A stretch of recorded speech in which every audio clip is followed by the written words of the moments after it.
Hola a todos, bienvenidos. Hoy vamos a hablar sobre los lípidos. Tenemos dos tipos fundamentales de lípidos, los triglicéridos o triacilgliceroles y el colesterol. Los triacilgliceroles son sustancias que se utilizan de manera muy importante como reserva energética. Se almacenan en el tejido adiposo y cumplen una función muy significativa durante el ayuno o durante condiciones de demanda energética, como pudiera ser la actividad física intensa. El colesterol, por su parte, tiene relevancia fisiológica y patológica, puesto que del colesterol se producen sustancias importantes, toda la familia de lo que se llaman esteroides, que incluye hormonas o incluye vitamina D, incluyen sales biliares, y en el contexto patológico, el colesterol está involucrado cuando se tienen excesos de esta sustancia en el proceso de la aterogénesis y potencialmente el infarto agudo del miocardio. Entonces vamos a empezar a estudiar estos temas, vamos a conocer un poco la estructura química, cómo se digieren estos compuestos que vienen en el alimento, cómo se absorben y qué destino general tienen en el contexto ya metabólico. Ok, vamos a cumplir esos objetivos. Describir la estructura de los principales lípidos de la dieta y sus propiedades fisicoquímicas. Describir la composición de aceites y mantecas. Describir la estructura e importancia del colesterol. Describir la composición de la bilis y las funciones de la vesícula biliar y la bilis. Describir la estructura de las sustancias anfipáticas y su comportamiento en el agua. Describir la estructura de los fosfolípidos y las sales biliares. Explicar el proceso de emulsificación de la grasa dietaria y su importancia. Explicar la digestión de triacilgliceroles y ésteres de colesterol. Explicar la estructura e importancia de las micelas mixtas. Describir el proceso de absorción intestinal de lípidos. Describir la estructura y destino de los kilomicrones. Bueno, empezamos con triacilgliceroles. Estas son sustancias bastante bien conocidas. Son producto de la combinación de glicerol, que es un alcohol triple, pequeñito, 3 carbonos, cada uno con su OH, con ácidos grasos. La combinación, como es usual, se lleva a cabo a través de deshidratación. O sea, se combina el grupo OH del glicerol con el grupo carboxilo del ácido graso, se pierde la molécula de agua, por eso aquí vienen 3 moléculas de agua liberadas, y aparecen las uniones que se llaman éster. O sea, esta es una unión éster, son 3 en total, y esto nos da la estructura del triacilglicerol. Es una molécula francamente hidrofóbica porque las moléculas de ácidos grasos que intervienen en la estructuración de nuestros triacilgliceroles son de cadena larga y tienen esta característica de ser fuertemente hidrofóbicos. Los ácidos grasos que intervienen en la estructuración de los triacilgliceroles en la grasa humana vienen anotados aquí en la primera diapositiva. Nos dice cómo los ácidos oleico, palmítico, linoleico, esteárico y palmitoleico son los principales, de hecho cubren casi el 98% de los ácidos que se encuentran en los triacilgliceroles. Como pueden ver, son ácidos todos ellos de cadena larga. Ahorita vamos a entrar a la clasificación y apuntaremos algunos detalles sobre estos ácidos y regresaremos nuevamente a esta información. Importante los triacilgliceroles porque representan la mayor parte, más del 90% de los lípidos en la dieta, en una dieta estándar, digamos, ¿no? Ok, parte fundamental de los triacilgliceroles son los ácidos grasos.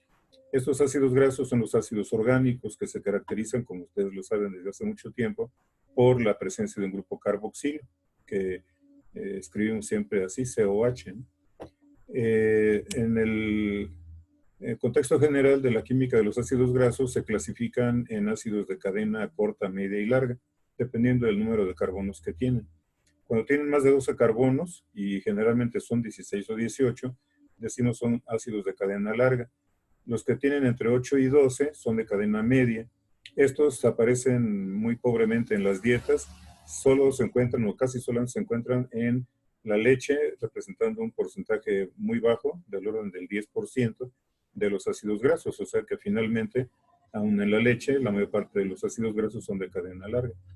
Y los de cadena corta tienen menos de 8 carbonos. Estos prácticamente no aparecen en la dieta y más bien son productos de la fermentación que llevan a cabo las bacterias en el intestino a partir de los carbohidratos residuales que llegan a esos espacios. Otro criterio de clasificación muy importante sobre los ácidos grasos es su saturación o insaturación. Vamos a encontrar que hay ácidos grasos saturados e insaturados. Con la imagen les comento, los ácidos saturados tienen vamos a referirnos básicamente a los de cadena larga, que son los que realmente nos interesan. Como pueden ver aquí, una cadena larga de carbonos, en donde todas las valencias de los carbonos están unidas o con un carbono adicional o con hidrógeno. Eso es un ácido saturado. Insaturado cuando aparecen dobles enlaces o dobles ligaduras. Cuando tenemos esto, es evidente que va a haber menos hidrógeno, porque la generación de una doble ligadura implica que dos hidrógenos no estén ya, ¿verdad? O sea, los electrones que estaban uniendo hidrógenos ahora están unidos entre sí formando la doble ligadura. Entonces, los ácidos saturados y los insaturados son las dos familias muy importantes de ácidos que nos interesa estudiar. Aquí en esta tabla vamos a revisar algunas cosas importantes. En la parte de arriba tenemos los ácidos saturados, como ven, desde el ácido láurico con 12 carbonos al lignocérico con 24. Aquí están las fórmulas, que no nos interesa que se aprendan realmente, y los puntos de fusión que van de 44.2 a 86. El punto de fusión se da en grados centígrados porque corresponde, ahorita vamos a recordarlo con más detalle, pero el punto de fusión se refiere a la temperatura a la cual cambia de fase de sólido a líquido un cuerpo. Entonces, aquí podemos observar de inmediato que mientras más largo es el ácido, más punto de fusión tiene. O sea, y son cambios muy notables. Por ejemplo, para el ácido láurico con 12 carbonos es 44 y para el lignocérico con 24 carbonos es 86. O sea, es una diferencia bien notable. Ahorita vamos a tratar de entenderle por qué funciona de esta manera. Por lo pronto vamos a revisar los ácidos insaturados, en donde vamos a ver cómo hay un cambio muy importante de estos valores de punto de fusión. Revisamos ácido palmitoleico, tiene 16 carbonos y una insaturación. El punto de fusión es menos 0.5, está por abajo de 0, el punto de fusión. El ácido leico con 18 carbonos, una insaturación, tiene 13.4 grados de punto de fusión. Hay otros dos ácidos con 18 carbonos, el linoleico y el linolénico, que respectivamente tienen 2 y 3 insaturaciones. Entonces vean cómo cambia el punto de fusión a menos 3 y a menos 11 grados. O sea, aquí vemos claramente que hay una influencia del número de insaturaciones sobre el punto de fusión. Entonces, vamos a tratar de comprender a qué se debe estas variaciones en el punto de fusión en los ácidos saturados y en los ácidos insaturados también. Aquí tiene que ver mucho la geometría de la molécula. Los ácidos saturados son lineales. Por ejemplo, aquí vienen tan conocidos y frecuentemente presentes, el ácido palmítico con 16 carbonos saturados, el esteárico, 18 carbonos saturados, araquídico con 20 carbonos saturados. Vean cómo son lineales las moléculas. En cambio, las versiones insaturadas, por ejemplo, el ácido oleico, ese viene siendo el esteárico, pero con una insaturación. Vean cómo cambia la trayectoria. O sea, la presencia de la doble ligadura genera un punto de inflexión y la molécula ya no va a ser lineal, sino va a tener esta torsión. Si hay dos dobles enlaces, como es el caso del ácido linoleico, veremos cómo aparece una torsión adicional. Comparando esta con esta, vemos que está más torcida. Y en el linolénico, que tiene 3, vean, está todavía más torcido. O sea, la molécula, mientras más dobles enlaces tenga, más torcida está en el espacio. Y entonces, estas diferencias en la geometría de las moléculas tienen que ver directamente con los puntos de fusión. Los ácidos grasos saturados, lineales, los podemos organizar. Aquí les pongo este ejemplo para entender cómo pueden asociarse unas moléculas con otras, porque su linealidad lo permite, ¿no? Se pueden generar, digamos que atos o atados de ramas y se mantienen unidas porque son largas todas ellas y se pueden poner de esa manera. En la cuestión de la química, las sustancias que pueden tener esta disposición interaccionan entre sí, las moléculas interaccionan unas con otras. En el caso de los ácidos grasos, son uniones de tipo hidrofóbico, o sea, se atraen a través de esas interacciones hidrofóbicas que les permite mantenerse unidos, ¿no? Entonces, en el caso de los ácidos insaturados, vamos a ver cómo es muy difícil que esas interacciones se puedan establecer. O sea, cuando son saturados, se interaccionan fácilmente, se generan uniones entre las diferentes moléculas, pero cuando son insaturados con esas torsiones que pueden ser muy marcadas en el espacio, pues es difícil que empaten unas moléculas con otras y que generen, por lo tanto, interacciones. Ahora, si tomamos en cuenta esto, la intensidad de interacciones que hay en los saturados y en los insaturados, y recordamos que el estado físico de la materia está relacionado justamente con el grado de interacción intermolecular, lo que se llama frecuentemente la cohesión de las sustancias, vemos que en el estado sólido existe una intensidad de cohesión, o sea, una interacción muy fuerte que mantiene las moléculas todas ellas unidas entre sí. Cuando está sólido, si agregamos calor, aumentamos la temperatura, llega el momento en que cambiamos la fase sólida a líquida. ¿Eso qué quiere decir? Que las moléculas se han aflojado, ya no están interaccionantes todas entre sí, ya va a haber una relajación, una dispersión de moléculas que permite que cambie el estado físico. O sea, lo que tenemos aquí es una menor interacción intermolecular. Y aprovechando la gráfica, pues si nos fuéramos al estado gaseoso, la interacción se hace prácticamente nula, las moléculas ya están virtualmente independientes unas de otras. Entonces, en el caso de los ácidos, estos ácidos saturados, que tienen muchas interacciones, lógico es que para romper todas esas interacciones necesitamos más energía que para romper las pocas interacciones que puedan generarse con ácidos que tienen trayectorias moleculares muy torcidas y que por lo tanto van a ser pocos los sitios donde interaccionen unas moléculas con otras. De tal manera que con poca temperatura que le agreguemos a estas moléculas, se van a separar lo suficiente como para que cambie el estado físico de sólido a líquido. Y para hacer lo mismo con los ácidos saturados, vamos a encontrar justamente que se requiere mucha más temperatura. ¿Por qué? Porque hay más interacciones. Entonces, a eso se debe que tengamos estas variaciones tan marcadas en los puntos de fusión en los ácidos saturados comparados con los insaturados. O sea, esto nos habla del grado de interacciones que hay entre las moléculas. En el caso de los saturados, lógicamente, mientras más largas son las moléculas, pues más interacciones va a haber. Y mientras más cortas sean, menos interacciones va a haber. A eso se deben las variaciones en el punto de fusión. Ok. Con base en esto, vamos a tratar de comprender qué son los aceites y qué es la manteca, o las mantecas, porque ya hay manteca vegetal también. Todo el mundo conoce el aceite. El aceite está hecho de triglicéridos que contienen únicamente ácidos grasos insaturados. Por eso está en estado líquido. No sé si les quedó claro acá de cuando vemos el punto de fusión, recordar este concepto que es muy importante.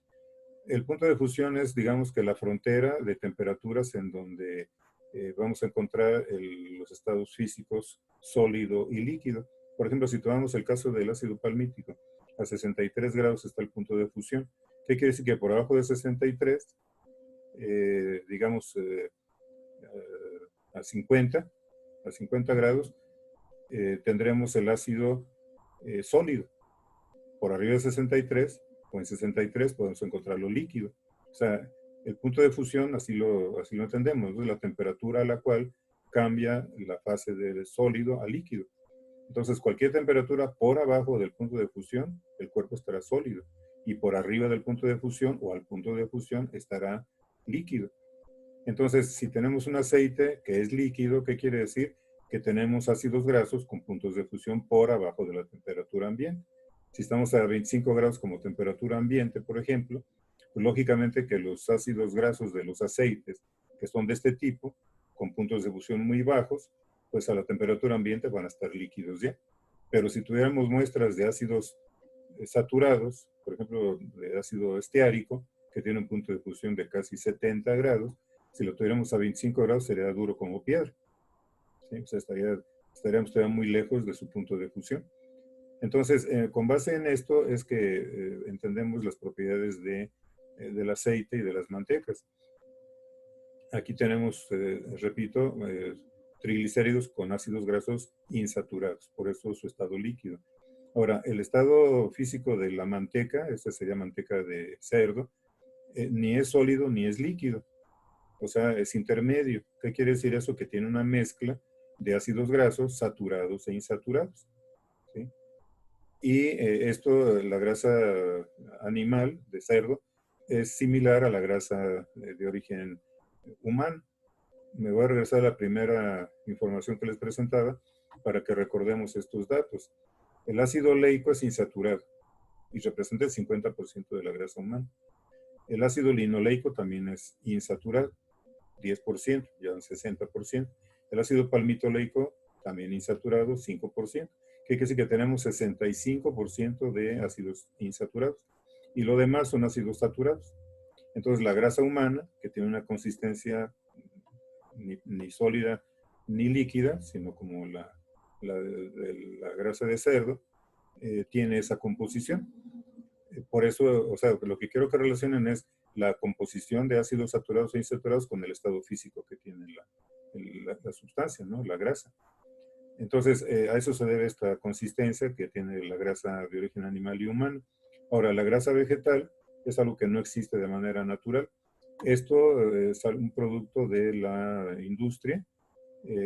Hace ya muchos años, los industriales que generan productos alimenticios, en aquel tiempo a base de aceite, veían que se les echaban a perder sus productos muy fácilmente. Eso se debe a que las insaturaciones, que son muy abundantes en este aceite, son blanco de la oxidación en presencia del oxígeno atmosférico. O sea, cuando hablamos de enranciamiento de nueces o cacahuates o cualquier cosa que traiga grasa, quiere decir que esos ácidos grasos se han descompuesto por influencia del oxígeno atmosférico. Y entonces, para un industrial que está generando productos que no duran en el anaquel, que no se venden tan rápido como se quisiera, pues se echan a perder muchos. Y entonces se les ocurrió que bajando el nivel de insaturación, o sea, acercándose a la composición de grasa o de saturación e insaturación que tiene la manteca de cerdo, podría tener un mejor resultado y efectivamente así fue. Entonces se produce esta manteca vegetal a partir del aceite, hidrogenando, o sea, bajando el grado de insaturación. La hidrogenación se lleva a cabo como lo dice esta reacción.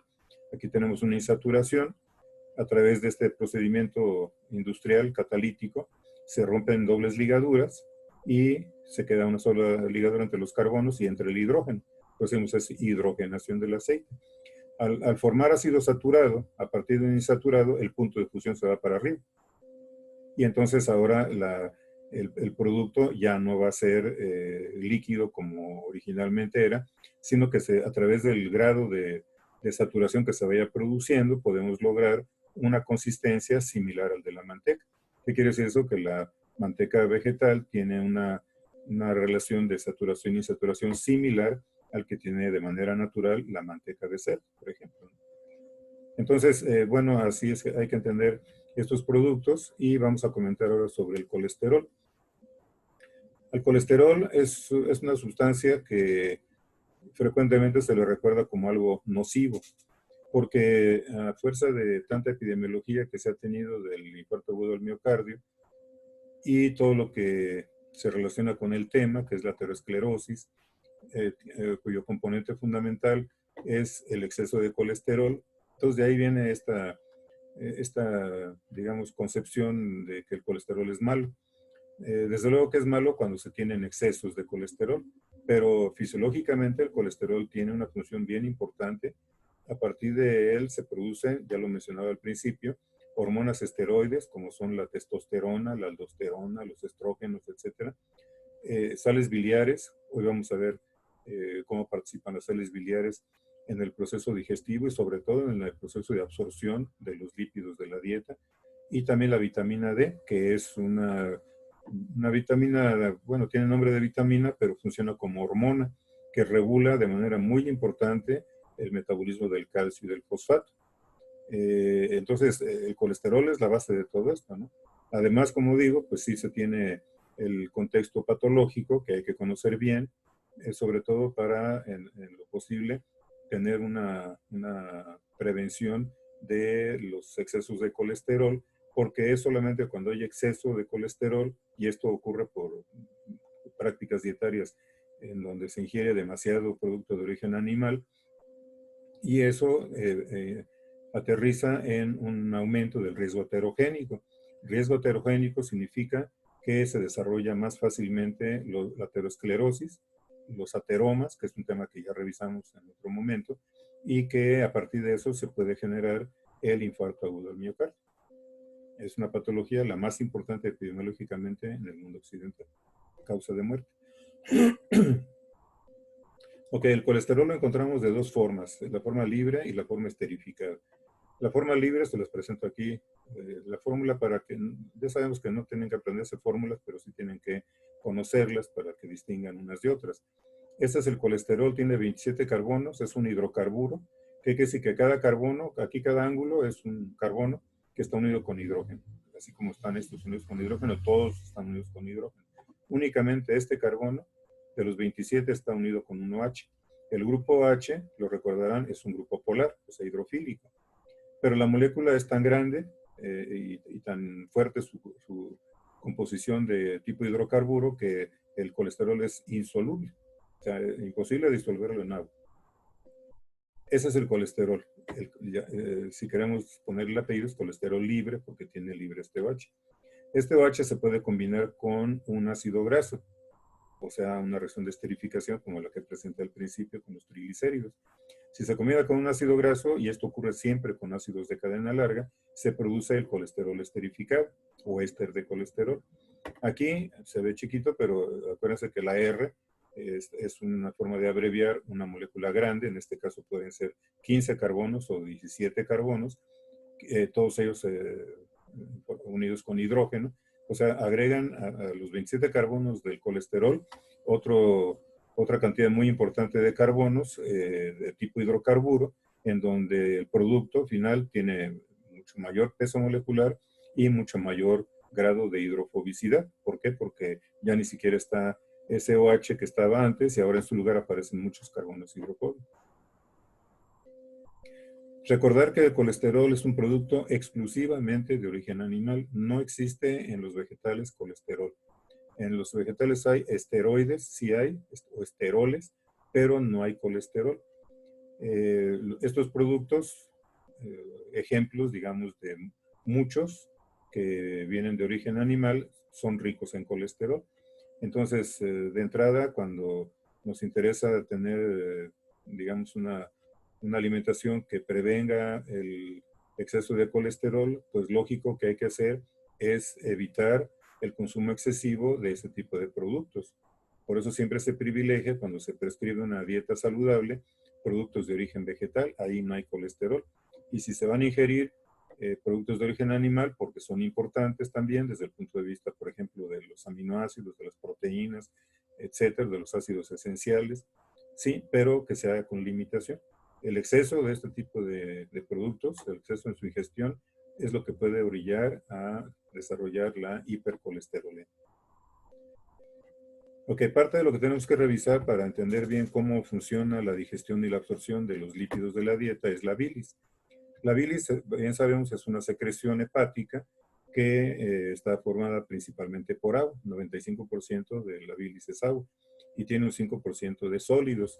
Esos sólidos son de diversa naturaleza, todos ellos son productos orgánicos, con excepción de algunos metales que, como es una vía de excreción, la bilis, por aquí se pueden eliminar por parte del hígado metales como el cobre. Cuando hablamos de la enfermedad de Wilson, recordarán que el cobre normalmente lo distribuye, lo maneja el hígado, y lo que sobra, el excedente de cobre, lo incorpora a la vía biliar y a partir de ahí se elimina. Pero en el común de los casos estamos hablando de sustancias orgánicas. El volumen que se produce diario de bilis es cercano a 750 mililitros. Como decía, la mayor parte de los solutos o de los sólidos de la bilis son sales biliares, juegan un papel bien importante en el contexto de la absorción de las grasas, lo vamos a ver al ratito. Los demás componentes, pues aquí están, fosfolípidos, colesterol, proteínas, etcétera, ¿no? Que forman parte de la bilirrubina, tiene un significado aparte que se revisa cuando estudiamos el tema de metabolismo hepático, de función hepática. ¿Qué funciones tiene la bilis? Bueno, tiene varias funciones. Una, representa una ruta de excreción. Ya lo hemos mencionado. El hígado juega un papel muy importante en la detoxificación de sustancias que se producen endógenamente o que se ingieren o se inhalan desde el exterior. O sea, el hígado tiene un papel detoxificante de primer orden. Entonces, cuando se trata de sustancias lipofílicas, o sea, hidrofóbicas, no se pueden eliminar por la vía renal, que es acuosa, por supuesto, y entonces mucho de ese material se canaliza hacia la vía biliar para ser eliminada por el intestino. Otra función importante de la bilis es que tienen estas sales biliares cuya participación en el contexto de la digestión de grasa tiene que ver con dos etapas. Una, la emulsificación, en donde, como veremos, no juega un papel crítico, pero sí interviene. Y en donde sí juega un papel crítico, la presencia de sales biliares es en la absorción de los productos de la digestión de los lípidos. Una tercera función, que es una ruta para eliminar colesterol. Como iremos aprendiendo, el colesterol es una sustancia que no es de fácil manejo, sobre todo cuando se tienen niveles elevados, cuando el paciente ya es hipercolesterolémico, no podemos bajar tan fácilmente los niveles de colesterol. Entonces, de manera fisiológica, el exceso de colesterol se elimina a través de la bilis, pero cuando hay demasiado colesterol, no hay forma de eliminar ese exceso a través de la bilis. O sea, ya se tiene que tomar otro tipo de estrategias que se revisan cuando estudiamos el tema de la aterogénesis, de la hipercolesterolemia y del infarto agudo del miocardio. Cuarta función importante, protege al organismo de infecciones. Ahí hay inmunoglobulinas A, si se acuerdan son las inmunoglobulinas propias de las secreciones, como en el caso de la bilis. Aparecen también citocinas inflamatorias y a partir de aquí se estimula la respuesta inmune innata en el intestino, lo cual previene de procesos infecciosos que pueden venir desde afuera, desde la vía oral, y que aterrizan en el intestino. La vesícula biliar, ya sabemos cómo es la vesícula biliar, tiene su participación en la vía extrahepática, y en la vesícula biliar tenemos dos funciones. Una, el almacenamiento, ya sabemos que aquí se almacena temporalmente la bilis, y la segunda función muy importante es la concentración de la bilis. Aquí con estas flechas se denota ese fenómeno de concentración. ¿Qué quiere decir eso? Que se le saca agua. Para sacar agua ya sabemos que la única forma, y es universal en el organismo, de mover agua es a través de un gradiente osmótico. ¿Eso qué quiere decir? Que aquí en la pared de la vesícula va a haber un sistema de salida de electrolitos, de cloruro y de sodio, y se generan concentraciones elevadas por afuera de la vesícula que van a estar haciendo que el agua salga. O sea, lo de siempre, si se genera un gradiente de concentración, el agua sigue al gradiente de concentración. De tal suerte que el contenido de la vesícula va a estar concentrándose cada vez más. En general se considera que por lo menos se concentra 4 a 5 veces de cómo llega de la secreción, digamos, diluida que genera el hígado. Cuando se estimula la secreción de la vesícula por la colecistocinina, fluye por el cístico, el colédoco, llega al duodeno y ya llega a concentrar. Ok, parte muy importante de lo que tenemos que comentar hoy se refiere a las sustancias anfipáticas. Las sustancias anfipáticas son sustancias cuyas moléculas tienen un componente fuertemente polar y un componente fuertemente no polar. O sea, uno fuertemente hidrofílico, que se lleva con agua, y uno fuertemente hidrofóbico, que no se lleva con agua.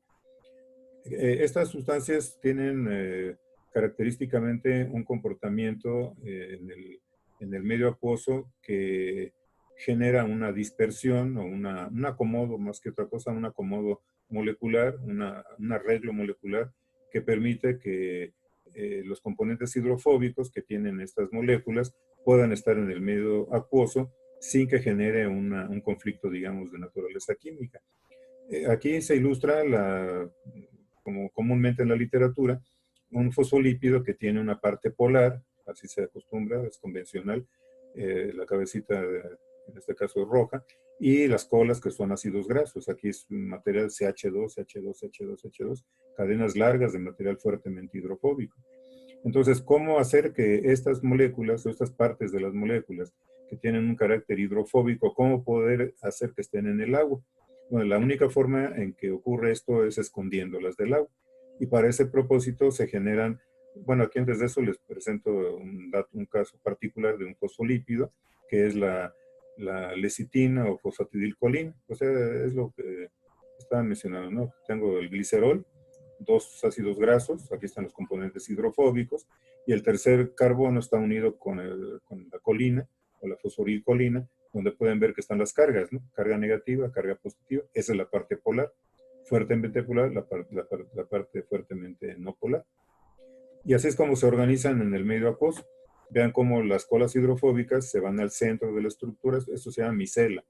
Una micela es un arreglo de moléculas anfipáticas en donde de manera espontánea esas características físico-químicas que tienen la parte hidrofóbica y la parte polar de las moléculas anfipáticas hace que se escondan del agua las partes hidrofóbicas. Y entonces en el interior de la micela no entra el agua y se mantienen las partes hidrofílicas, las cabecitas polares, interaccionadas con el agua, y en su interior están estos componentes que no se llevan con el agua, y así es como se mantienen estables en el medio acuoso. Una visión tridimensional de la micela de fosfolípidos. Las sales biliares son el otro grupo muy importante de sustancias anfipáticas que están en la bilis y que tiene que ver con lo que nos interesa comentar el día de hoy. Como ven, ya lo hemos mencionado, son esteroides, donde aquí está el origen del colesterol, y tienen sustituyentes, donde dice R1, R2, R3, R4, vamos a tener diferentes sustituyentes, dándome los diferentes ácidos grasos, los diferentes ácidos biliares, ácido cólico, que no desoxicólico, desoxicólico, etcétera, ¿no? El R4 se puede combinar con glicina o con taurina para producir lo que se llaman sales biliares. O sea, tenemos ácidos biliares cuando aquí tengo un grupo carboxilo, si lo identifican, el 24 aquí dice CO, aquí es un OH, ¿sí? Ven aquí, OH es un ácido biliar. Pero este grupo carboxilo puede reaccionar con la glicina, que es un aminoácido, o con la taurina, que es otro aminoácido, y adquiere un carácter polar mayor.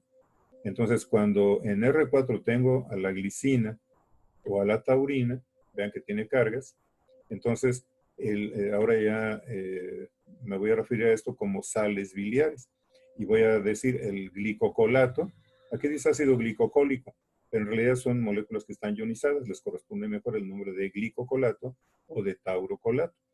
Entonces, taurocolato o glicocolato son sales biliares, son derivadas de los ácidos biliares que se han conjugado, se han combinado con, repito, glicina o con taurina. Y aquí voy a encontrar la parte fuertemente polar de la molécula, y el resto de los anillos van a ser una parte hidrofóbica, aunque veremos cómo a la hora que se ve espacialmente esto, los grupos R1, R2 y R3, que representan OHs generalmente, se encuentran alineados en un filo de la molécula.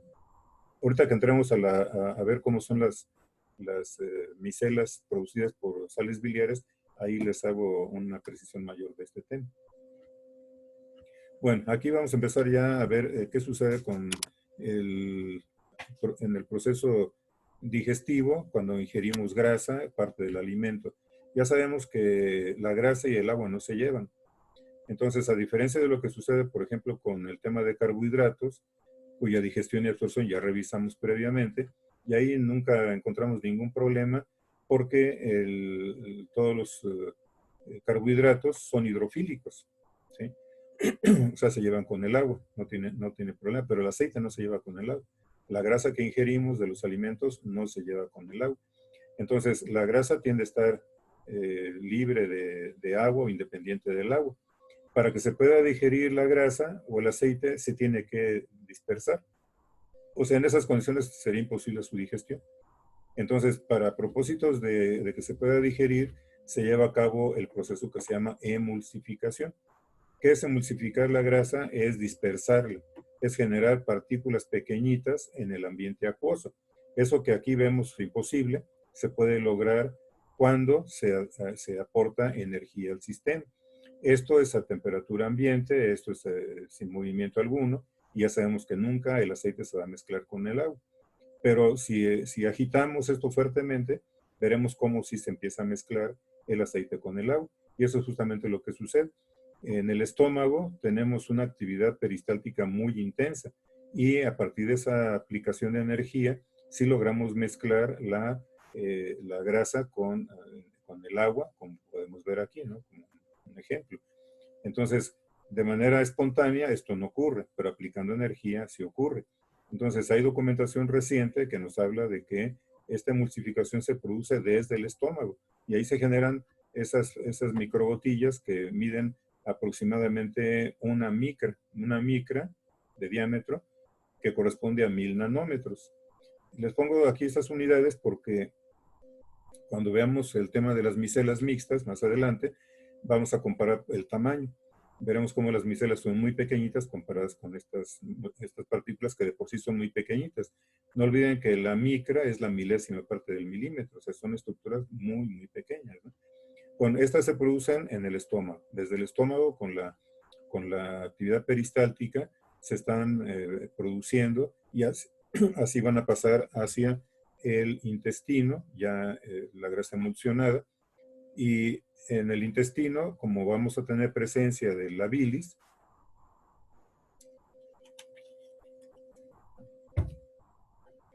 ya sabemos que parte del proceso digestivo es la estimulación de la vesícula biliar, que se contraiga. Ahí hay una hormona, que es la colecistocinina, ya la hemos presentado, que tiene este efecto de estimular la contracción de la vesícula y hace que fluya la bilis hacia el duodeno. Y entonces ahí en el duodeno está entrando el quimo con las partículas ya emulsionadas del estómago y en presencia de sales biliares, vean lo que ocurre, ¿no? Las sales biliares son sustancias anfipáticas. Entonces, al encontrar partículas emulsionadas, lo que van a hacer es anclarse en la superficie porque tienen una parte polar y una parte no polar, las sales biliares. Son moléculas anfipáticas. Entonces, la parte polar interaccionando con la grasa y la parte polar hacia afuera, ¿no? Hacia el medio acuoso. Aquí les explicito un poquito cómo se distribuyen estas sales biliares en las partículas emulsionadas. Ese es el diagrama de una molécula de sal biliar, en donde se denotan los tres grupos OH que tienen en un filo de la molécula. Entonces, ¿qué quiere decir? Que esta parte de acá es hidrofóbica y esta parte de acá es hidrofílica. Aquí falta poner, digamos, el grupo fuertemente polar. En otras imágenes sí va a venir.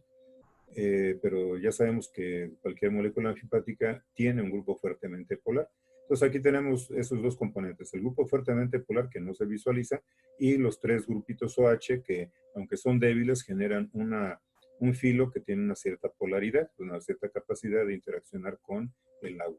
Entonces, lógicamente, con la partícula emulsionada, que es grasa, pues la parte no polar, la parte amarilla, se asienta sobre la superficie de la partícula emulsionada y esto le genera una mayor estabilidad de la emulsión. Aunque, repito, la parte crítica de la emulsión no son las sales biliares, ¿sí? Hay casos en donde no hay sales biliares, si hay un proceso obstructivo, por ejemplo, de vía biliar, y sí hay emulsificación.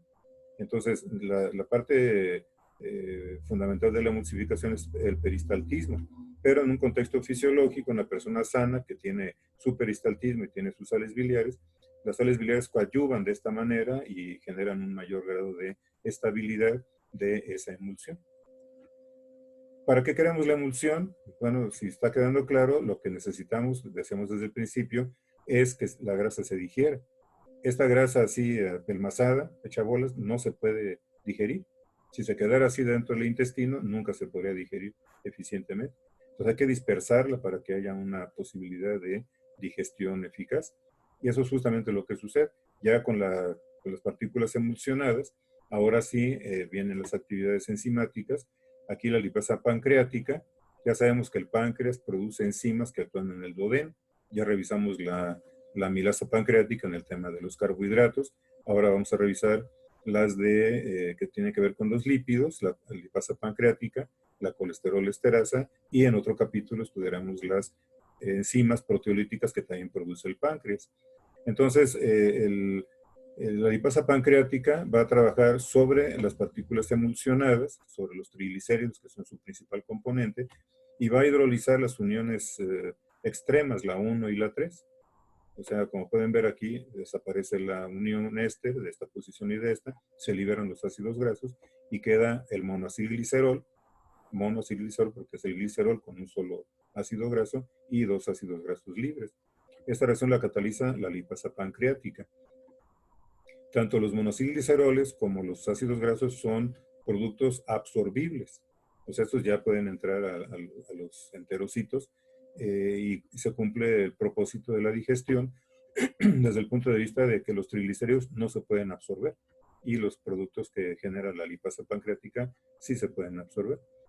Ahora, para que trabaje eficazmente la lipasa pancreática se requiere una proteína que se conoce como colipasa, también es de origen pancreático. En la secreción pancreática vienen las dos, la lipasa pancreática y la colipasa, que es una especie de ayudante, por eso el nombre de la lipasa. Resulta que la lipasa es sensible a las sales biliares, se puede desnaturalizar. Como la partícula donde va a trabajar está plagada de sales biliares en la superficie, las sales biliares pueden destruir o desnaturalizar la lipasa pancreática. Si se desnaturaliza, pues obviamente deja de funcionar. Entonces, la colipasa tiene un papel protector para la lipasa que le va a permitir actuar sin estar expuesta, digamos, excesivamente a las sales biliares. En la realidad no sabemos cómo funciona la colipasa. Lo que sí sabemos es que si no está la colipasa, la lipasa se destruye. Y entonces hay modelos, por ejemplo este que es muy sencillo, que nos dice cómo la colipasa es la que se puede anclar en la superficie de la partícula emulsionada, que está tapizada de sales biliares, evitando que lo haga la lipasa.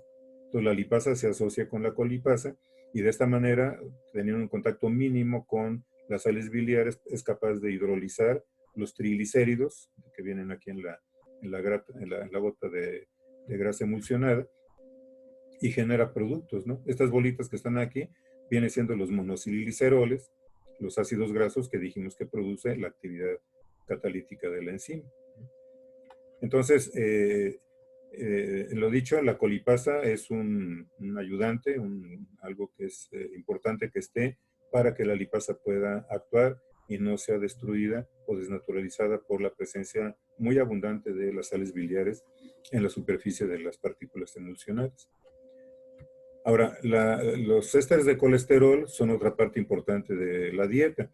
Los ésteres de colesterol se van a digerir o a hidrolizar por una enzima que se llama colesterol esterasa. Aquí tenemos el diagrama de un éster de colesterol. Si lo recuerdan, es el colesterol con su grupo ácido graso unido. Aquí está la unión éster, ¿no? Entonces, lo que hace la enzima es hidrolizar esta unión y liberar el ácido graso y el colesterol. Estos productos ya son absorbibles también. ¿Okay? Entonces, se está cumpliendo con la función digestiva que permite el proceso de absorción posteriormente. Muy bien, ¿qué sigue a la liberación de estos productos?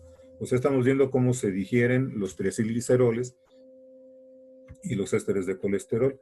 Ahora, los productos que se liberan siguen siendo hidrofóbicos en una medida muy importante. Es decir, que así como los triglicéridos y los ésteres de colesterol, los productos de su digestión no se pueden dispersar fácilmente en el ambiente acuoso. Entonces, para lograr esa dispersión se lleva a cabo este proceso que se llama micelización. Se producen lo que se llaman micelas mixtas. Las micelas mixtas son unas estructuras discoides en donde vamos a tener sales biliares como digamos, la esencia de la micela, pero agregadas a las sales biliares, formando parte de las micelas, estarán los productos de la digestión. esos ácidos grasos que dijimos, ese colesterol, esos monocilgliceroles. Aquí, para entender bien cómo funciona esto, me voy a regresar a una imagen previa aquí. Tomen en cuenta lo siguiente. Si tenemos una partícula emulsionada grande, digamos, ¿no? Así como se ve aquí. Conforme está actuando la lipasa pancreática y la colesterol esterasa, la partícula se va haciendo más pequeña cada vez. Entonces, al tiempo que se hace pequeña, están ocurriendo dos cosas. Una, se están liberando productos de la digestión. Está saliendo los ácidos grasos, los monocilgliceroles, el colesterol. Y al mismo tiempo están saliendo sales biliares de la superficie, porque al hacerse más pequeña la partícula, ya no caben todas las que cabían antes, ¿no? O sea, mientras más pequeña la partícula, menos superficie, y mientras menos superficie, menos moléculas caben de sales biliares. Entonces van a estar liberando sales biliares y productos de la digestión. Las sales biliares automáticamente, como son anfipáticas, organizan sus micelas. Y a esas micelas se van a agregar los productos de la digestión. Repito, el colesterol, los ácidos grasos y los monocilgliceroles. Y van a entrar también en su estructura de las micelas mixtas los fosfolípidos. Ahorita les voy a poner una imagen para que vean cómo son estas micelas mixtas. Aquí tenemos una representación. Entonces, vean, las sales biliares son estas moléculas que están como cinturón bordeando toda la estructura. Es un doble cinturón. Aquí sí se explicita la presencia de los grupos polares fuertemente, que son estas bolitas que salen como apéndices de la molécula de sal biliar. Aquí no se explicita, pero los puntos hidrofílicos que tienen cada molécula de sal biliar, que dijimos eran tres, ¿no? 3 OHs, están aquí, aunque no se vean, aquí están. Ahorita les presento otra imagen donde sí se visualizan. Pero, ok, entonces tenemos un cinturón de sales biliares. ¿Okay? Estas moléculas están interaccionando con el medio acuoso, por un lado, y con lo hidrofóbico por el otro lado. Porque recuerden que las sales biliares tienen un filo hidrofílico y un filo hidrofóbico. O sea, lo que está atrás de estas moléculas, hacia el centro, es hidrofóbico. Capaz de interaccionar con las partes hidrofóbicas de ¿qué? De los fosfolípidos, del colesterol, de los monocilgliceroles y de los ácidos grasos. O sea, todo eso está aquí adentro. ¿Ok? Y entonces, si lo vemos por arriba, vemos puro material hidrofílico, porque aquí tengo cabezas polares, sea de los ácidos grasos que tienen su carboxilo, sea de los monocilgliceroles que tienen los OHs libres, sea de los fosfolípidos que tienen cargas positivas o negativas, sea del colesterol que tiene un OH, que aunque sea un OH, pero está dando la cara aquí al medio acuoso, ¿no? Entonces, es como un sándwich, ¿no? Que tiene todo el centro como si fuera una membrana, todo el centro hidrofóbico, y la parte de arriba hidrofílica, la parte de abajo hidrofílica y todo alrededor hidrofílico también. O sea, es el mismo tema que habíamos visto de los fosfolípidos, pero aquí, claro, es una micela más compleja. A eso se le llama micela mixta. Mixta porque tiene, aparte de las sales biliares, los productos de la digestión de los lípidos.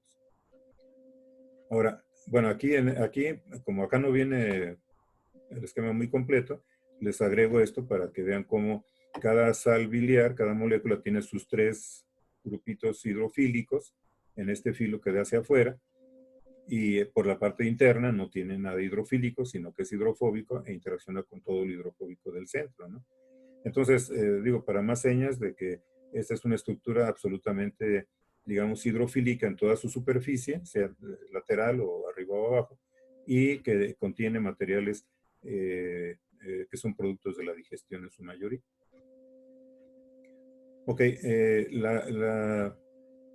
si se mide la solubilidad de los ácidos grasos y monocilgliceroles en presencia y en ausencia de sales biliares, vemos que en presencia de sales biliares se dispersan 100 a 1000 veces más que estando por su cuenta. O sea, eso nos da la visión de por qué es importante las sales biliares, ¿no? O sea, los productos que están adentro, si no hubiera sales biliares, se disolverían o se dispersarían en el medio intestinal 100 a 1000 veces menos que como lo hacen en presencia de sales biliares. Eso nos da la importancia de las micelas mixtas, precisamente, ¿no? Y las micelas mixtas, entonces, van a ser estructuras que dispersan de manera muy importante los productos de la digestión y van a poder tener contacto. Las micelas, siendo hidrofílicas, se mueven por todo el espacio acuoso, del intestino interaccionan con las microvellosidades de los enterocitos y en contacto con ellas, con la membrana, van a permitir el paso de ¿qué? De los ácidos grasos, de los fosfolípidos, del colesterol, de los monoacilgliceroles. O sea que la absorción de los productos de la digestión solamente puede ocurrir en presencia de estos productos en el marco de las micelas mixtas. Por eso les comentaba al principio y lo ratifico en este momento, las sales biliares son críticamente importantes para que pueda haber absorción. Si no hay micelas mixtas, pues vamos a pensar en una persona que no tiene sales biliares, tiene un problema obstructivo de vía biliar, digamos cálculos o un tumor o lo que sea, no permite el flujo de la bilis a través de la vía extrahepática biliar. Entonces, en el duodeno no habría sales biliares. Y si no hay sales biliares, no se forman micelas. Y si no se forman micelas, la grasa no se absorbe. El paciente termina con esteatorrea y con problemas de absorción. ¿Sí? Entonces, eso es lo importante de las sales biliares. Son, decíamos, no son tan importantes para la emulsificación, pero son críticamente importantes para esto, para la absorción de los productos de la digestión. Entonces, bueno, con esta imagen, solo para complementar y repetir que las micelas, aquí cada una de estas bolitas sería una micela, tienen la capacidad de interacción muy digamos, explícita, muy intensa con las membranas de las microvellosidades y facilitan muchísimo la absorción de los productos que contienen. Ahora, la absorción propiamente dicha, históricamente se manejó como que era un proceso de difusión simple. Si se acuerdan, la difusión simple es el paso a través de la membrana sin necesidad de proteínas ni energía ni nada, ¿no? Solamente por la naturaleza de la sustancia se decía que podía pasar de un lado a otro sin problema a través de la membrana. O sea, aquí pasarían directamente sin más. Ahora, la información reciente nos indica que eso no es cierto. La información reciente nos habla de que hay proteínas en la membrana que al tiempo que está presente la micela en contacto con la membrana, van a estar interviniendo esas proteínas en la membrana para transportar los ácidos grasos, los monoacilgliceroles, etcétera, ¿no? O sea, no es un proceso de difusión simple como se decía antes. Es un proceso, no se ha caracterizado plenamente, pero lo que sabemos es que hay proteínas de por medio. Además es lógico, si las sales biliares son las que promueven la dispersión de los productos de la digestión, ¿qué quiere decir? Que tienen un carácter hidrofílico significativo, ¿sí? Tienen un carácter hidrofílico significativo que no les permite disolverse ampliamente. ¿Por qué? Porque tienen colas hidrofóbicas largas, ¿no? Pero que tienen carga o tienen grupos polares. Entonces, el componente no polar de estos productos de la digestión no permite que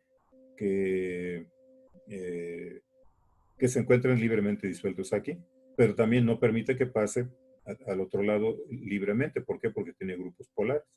Entonces, la realidad así muy sintetizada sería, a partir de las micelas mixtas, las proteínas de membrana toman a los productos de la digestión y los incorporan. En el interior de la célula epitelial va a haber otras proteínas que van a transportar a los mismos productos hacia sus destinos.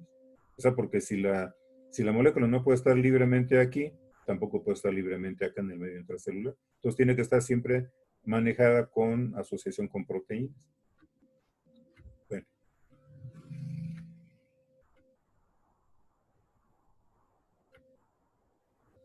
Ahora, aquí estamos viendo en otra visión, estamos viendo lo que ocurre cuando entran los productos de la digestión desde las micelas mixtas hacia el interior del enterocito. Aquí tenemos el enterocito. Entonces, entra colesterol libre, entran ácidos grasos, entran monoacilgliceroles. A diferencia de lo que vimos cuando revisamos el tema de los carbohidratos, si lo recuerdan, entra la glucosa, por ejemplo, en conjunción con el sodio, o la galactosa con el sodio, etcétera, ¿no? Cuando entra la glucosa al enterocito, luego sale por el otro lado, lo que es la membrana vasolateral. O sea, sin más, ¿no? Entra por un mecanismo y sale por otro hacia el medio interno. Acá vamos a encontrar los capilares en el interior de la microvellosidad y ahí se integra al organismo, al medio interno. Ok, en el caso de estos productos de la digestión de los lípidos, eso no ocurre así. Y podemos suponer por qué no ocurre así, pues porque los productos no son tan hidrofílicos como para poder andar por su cuenta libres en el medio acuoso que representa el intersticio de la vellosidad, la sangre o la linfa, ¿no? No pueden ir libres. Entonces, aquí va a ocurrir primero un evento que se conoce como reesterificación. Reesterificación significa volver a esterificar. O sea, en el proceso digestivo vimos cómo las uniones éster se rompen, ¿no? Se hidrolizan. Se libera el colesterol, los ácidos, los monocigliceroles. Cuando entran estos productos a la célula, vuelven a formar productos esterificados. O sea, el colesterol libre se une con ácidos grasos, se combina y produce otra vez ésteres de colesterol. Los ácidos grasos vuelven a combinarse con monocigliceroles para producir triacilgliceroles, ¿sí? Eso se llama reesterificación. Ahora, estos productos son muy hidrofóbicos, por supuesto, pero se trata ahora de que se produzcan unas estructuras que van a permitir el movimiento de lípidos en el medio acuoso. Y esas estructuras se conocen como lipoproteínas. Vamos a hablar mucho de lipoproteínas más adelante. Aquí les voy a presentar el primer tipo de lipoproteína que se llaman kilomicrones. ¿Qué son los kilomicrones? Los kilomicrones son lipoproteínas complejos de, como lo dice el nombre, lípidos con proteínas que van a permitir que esos componentes tan fuertemente hidrofóbicos que se están produciendo aquí puedan moverse en el medio acuoso sin mayor problema. ¿Cómo sucede eso? Aquí les presento la estructura de un kilomicrón. El kilomicrón es tiene un centro fuertemente hidrofóbico. Aquí vamos a tener los triglicéridos, esos que dijimos que se reesterificaron aquí, y los ésteres de colesterol que también se reesterificaron, van a estar aquí en el centro. Este material no se lleva con el agua ni por nada. Entonces, este tiene que ir oculto. En la superficie de esta masa de moléculas fuertemente hidrofóbicas, vemos que hay una capa de fosfolípidos. Todo esto azulito, lo pueden ver, aquí está la clave, para que no se pierdan. Toda la parte azul son las cabezas polares de los fosfolípidos. ¿Se acuerdan cómo son los fosfolípidos? Tienen la parte polar y las colas hidrofóbicas hacia el centro, encajándose en la masa de material hidrofóbico, ¿no? Esto ya le da una polaridad, o sea, la superficie de la partícula, del kilomicrón, es polar. Esto puede moverse en el agua sin problema. Es como una cápsula que lleva una carga que no tiene contacto con el ambiente, ¿no? Entonces puede estar tan hidrofóbica como se quiera y el ambiente acuoso ni cuenta se da, o sea, está dentro de la cápsula. Además de los fosfolípidos, estas cabecitas en rojo son los grupos OH del colesterol. Aquí esto es un diagrama, digamos, de colesterol, en donde el OH ve hacia afuera y los anillos hidrofóbicos están encajados hacia el centro de la estructura. El otro componente importante del kilomicrón, y en general va a ser de las diferentes lipoproteínas, es algunas proteínas que tienen en la superficie. A esas proteínas que forman parte de las lipoproteínas se les llama apolipoproteínas. Apolipoproteínas. A veces se le usa un nombre un poco menos latoso y decimos apoproteínas, un poco más pequeño el nombre, ¿no? Entonces sean apolipoproteínas o apoproteínas, son esas proteínas que están en la superficie de las lipoproteínas, en este caso de los kilomicrones, y que juegan papeles importantes en el metabolismo de las lipoproteínas. En algunos casos no sabemos la función particular o precisa que tienen algunas apoproteínas, pero en otros casos sí la sabemos. Cuando entremos al tema de lipoproteínas, ahí hablaremos ampliamente de esto. Entonces, los kilomicrones tienen dimensiones que varían más o menos entre 75 y más de 1000 nanómetros, ¿sí? Los 1000 nanómetros, si se acuerdan, equivalen a una micra. O sea, son partículas muy pequeñas, pero hay unas que son todavía más pequeñas, desde 75 hasta 1000. O sea, hay una variedad de tamaños. La composición de los kilomicrones, aquí se las presento, es una composición promedio. Si ven fuentes diferentes, van a encontrar pequeñas diferencias, pero todo el mundo coincide en que el principal componente de los kilomicrones son los triacilgliceroles. Por la razón de que la mayor parte de los triacilgliceroles, es decir, la mayor parte de los lípidos en la dieta son triacilgliceroles. De manera tal que hay otros lípidos, hay fosfolípidos, hay colesterol, hay proteínas que tienen esta composición aproximadamente, ¿no? Si nos preguntamos para qué sirven los kilomicrones, la respuesta sería para internar al organismo los componentes de la dieta que son lipídicos. Algo que no he mencionado y también hay que reconocer es que las vitaminas liposolubles, las vitaminas A, D, E y K, son las liposolubles, también entran a través de los kilomicrones. O sea, se absorben desde las micelas mixtas, pasan la membrana y una vez que se forman kilomicrones, ahí van a ir las vitaminas liposolubles. Ok, entonces ese es el papel que tienen los kilomicrones de ser incorporados al medio interno y al ser incorporados van a llevar esa carga de material que por sí misma, por ser hidrofóbico o tan hidrofóbico, no se puede movilizar por su cuenta. Ahora, aquí les presento cómo sucede este fenómeno en la etapa, digamos, posterior al enterocito. Aquí es un recuerdo de lo mismo que ya mencioné, las micelas están, digamos que, permitiendo el paso de los productos de la digestión. Aquí al interior se da la resterificación. En el aparato de Golgi se producen las vesículas. Ustedes ya saben que algo que se va a liberar de una célula, partículas grandes que se liberan, se hace a través de exocitosis. Entonces, para que haya exocitosis, tiene que haber la presencia de vesículas del aparato de Golgi conteniendo eso que se va a exocitar, en este caso los kilomicrones, para poder fusionar la membrana de la vesícula con la membrana celular del enterocito en este caso y liberar el componente, ¿no? O sea, aquí pueden ver 3 kilomicrones dentro de una vesícula y pues, se liberan cuando se exocita, se liberan los 3 kilomicrones. ¿A dónde entran? Al intersticio de la vellosidad. No olviden que estamos en una vellosidad intestinal, estamos viendo cómo se absorbe en el epitelio intestinal. Lo que está del otro lado de la luz intestinal es el intersticio de la vellosidad. Y ahí vamos a encontrar la presencia de vasos sanguíneos y de vasos linfáticos. Ahora, si los carbohidratos, la glucosa, la galactosa, la fructosa, como lo vimos en su tiempo, entran a la vía sanguínea, es porque las fenestraciones de los vasos sanguíneos a este nivel son lo bastante grandes para que entren esas moléculas sin problema, ¿no? Pero los kilomicrones son, como podrán imaginar, son macromoléculas, son estructuras muy grandes. Y entonces esos definitivamente no caben por las fenestraciones de los vasos sanguíneos. En cambio, las fenestraciones de los quilíferos, de los vasos linfáticos, esas son muy grandes comparativamente. Y por ahí sí entran los kilomicrones. De manera que ese es el camino que van a tomar para internarse en el organismo estos kilomicrones. La vía linfática, estamos hablando del intestino, toda la parte inferior del cuerpo va a ser recogida por un conducto grueso de la vía linfática que se llama el conducto torácico.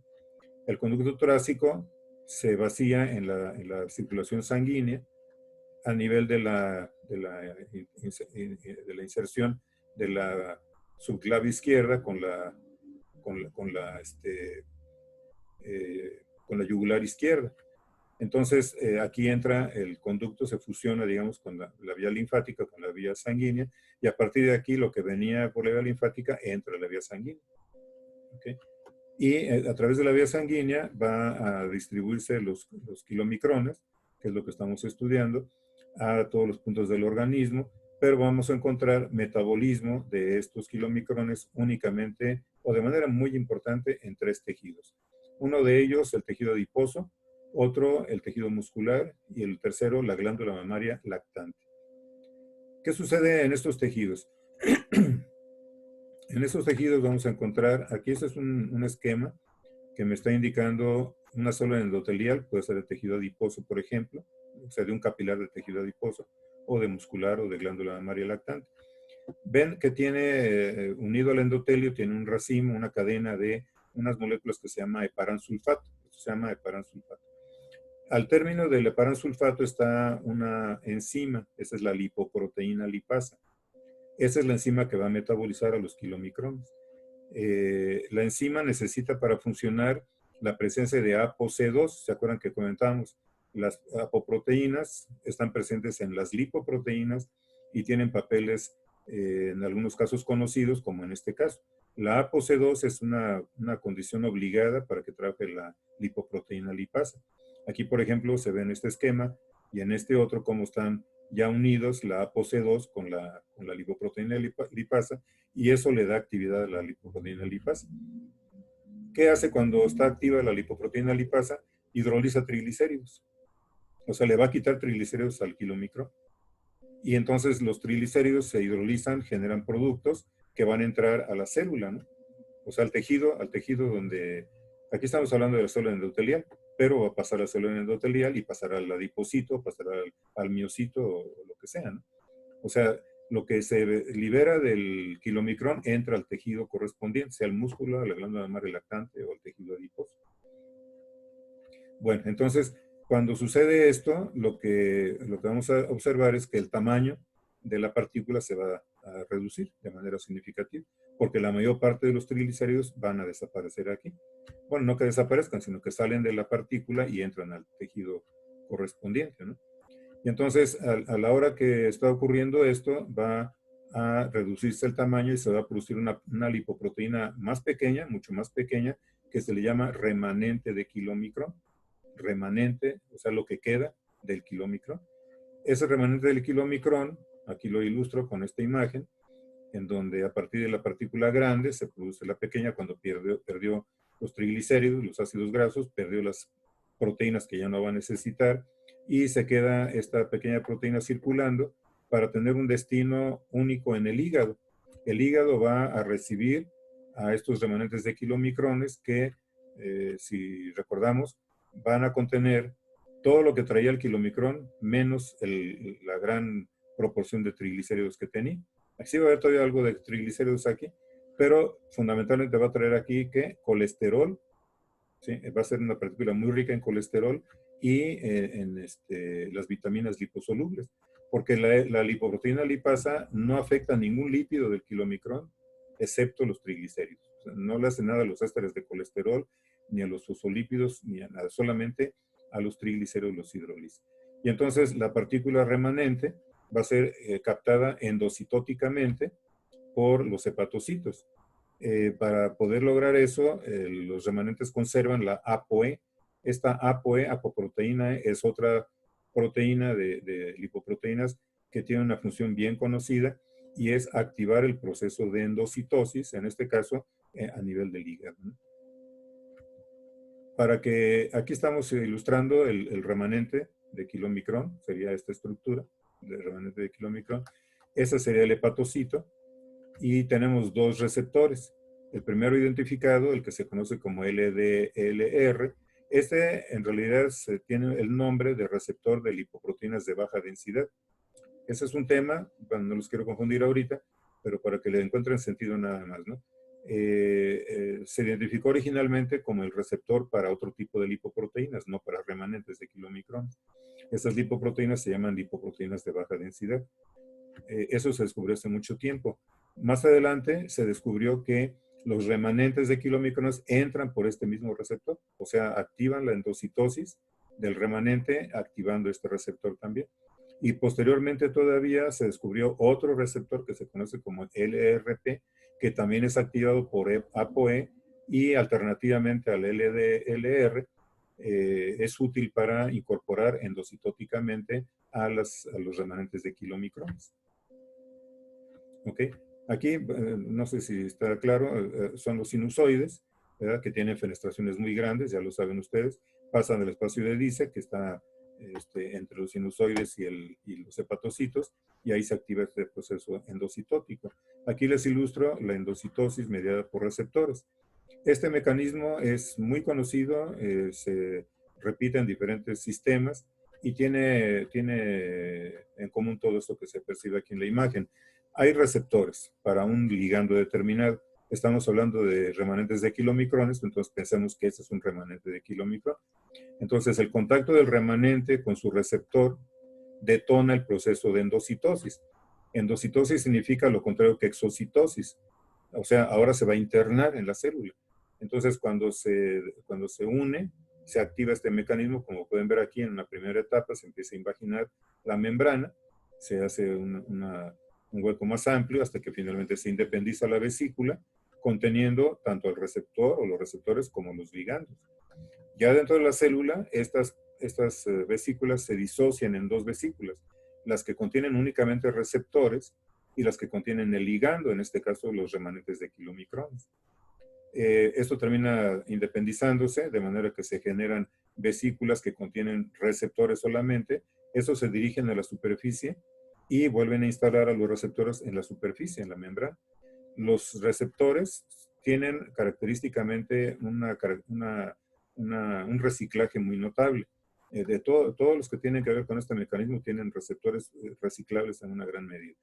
Y las partículas o las vesículas que contienen a los ligandos que fueron captados por los receptores, esos están destinados a ser fusionados con lisosomas y a partir de eso ser destruidos. O sea, químicamente las moléculas que los contienen se van a liberar y ya el hígado en este caso pues hará su juego metabólico con los productos que de aquí se generen. Bueno, con eso termino el tema de hoy y las conclusiones que podemos derivar de la clase serían: los triacilgliceroles son sustancias formadas por la esterificación del glicerol con 3 ácidos grasos. Los ácidos grasos se clasifican en ácidos de cadena corta, media y larga. Los ácidos grasos de cadena larga se clasifican en saturados e insaturados. Los insaturados tienen uno o más dobles enlaces. El punto de fusión de los ácidos grasos saturados es mayor conforme aumenta el número de carbonos. Los ácidos insaturados tienen puntos de fusión mucho menores que los de los ácidos saturados correspondientes. Los aceites están formados por triacilgliceroles con ácidos grasos insaturados, mientras que la grasa animal tiene triacilgliceroles con ácidos saturados e insaturados, con predominio de estos. La manteca vegetal es un producto de la hidrogenación de los aceites. El colesterol es un lípido de gran relevancia fisiológica y patológica. De los sólidos de la bilis, los más abundantes son las sales biliares. La vesícula biliar almacena y concentra la bilis.